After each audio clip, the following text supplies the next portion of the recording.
Hi guys, so I'm going to show you how you can create a Daveney Hockney style effect like this, so using a kind of frame. I'm going to also make another video showing you this kind of tessellated method, but initially we're going to be looking at how to create this frame-like work. You can experiment with the layout, so it can obviously be landscape. The format I've went for here is obviously square, but again, depending on your photograph and the look that you want to go for, your composition, that is entirely up to you. Now, what you will find is in the shared documents, you have this frame, okay? So it looks something like this. So I've got the Hockney template. Now, if you were to print this out, it is 40 centimetres by 40 centimetres in size. Obviously, you can make it bigger. You might want to double it up, have it landscape, obviously have more boxes. That is entirely up to you. So, first thing we do is I have opened it up in Photoshop. I then have my image. Now you can do this in a few different ways. You may want to have several images. You might want to have the one. I'm just going to look at using the one image. The technique is going to be exactly the same. So I have my image in here. I have my frame. I'm going to make sure I'm on the selected image, so it's obviously highlighted in a slightly lighter grey. I'm going to then use my marquee tool, and I'm going to start from the top left and then gradually work my way down. And again, the great thing with this, if we're looking at Hockney's work, it is really quite random. Everything's slightly offset, they don't quite match up. That is the whole look of it. We want it to look as if we've pieced it together. So again, I'm roughly kind of grabbing sections here. So I'm going to go with this one here. So my marquee tool, grab a kind of rough square section.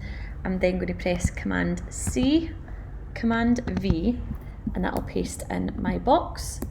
At the minute it's sitting on top of my frame, so I want to have that underneath. So I'm just going to click and drag it underneath my frame and pop that in there. Now, as you can see, if I zoom in slightly, so Command plus, it is coming out with my frame, which is not what I want. So in this case, I can either resize it. Now, to keep your constraints the same, if you hold the Shift key down, and it keeps the ratio, the proportion of your image correct, you can see it kind of matches up relatively well with the image above, which is not what I want. So I want to make it that little bit bigger, slightly offset. Hit enter, or you can press the little tick at the top here. I obviously want to cut this out now, so I'm going to again go back to the marquee tool, select the area that I don't want, and then cut it out, or Command X, and then exactly the same again. So it is that easy. You can just Command X, cut off the section that you don't want. Again, we're starting to have an image that looks like this.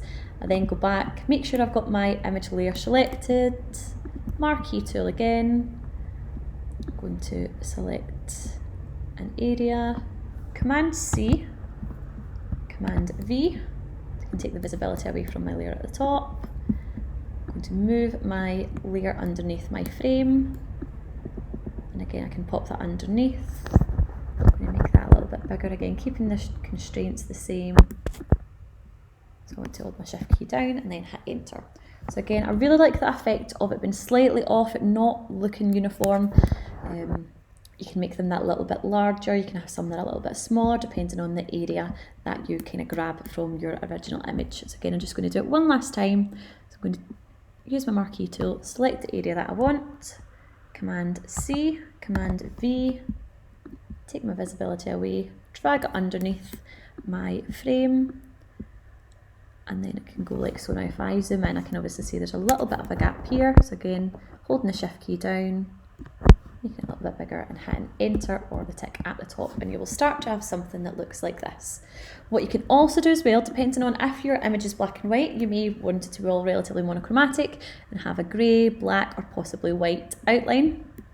In that case, you would just click, obviously, your little box, what colour you wanted, the paintbrush tool, not the paintbrush tool, the paint bucket tool rather, go to your frame layer, and you can click and fill. So again, you can imagine if all my images are in there, it's going to be my photos that stand out. If I want it a little bit more subdued, I can have a grey, or perhaps I want to go totally off the wall and go with a pink.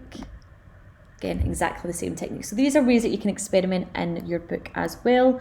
Always evidencing your process, so screenshotting your work and display. So I would press Command, Shift and 4. A little cursor arrow pointer will come up like this.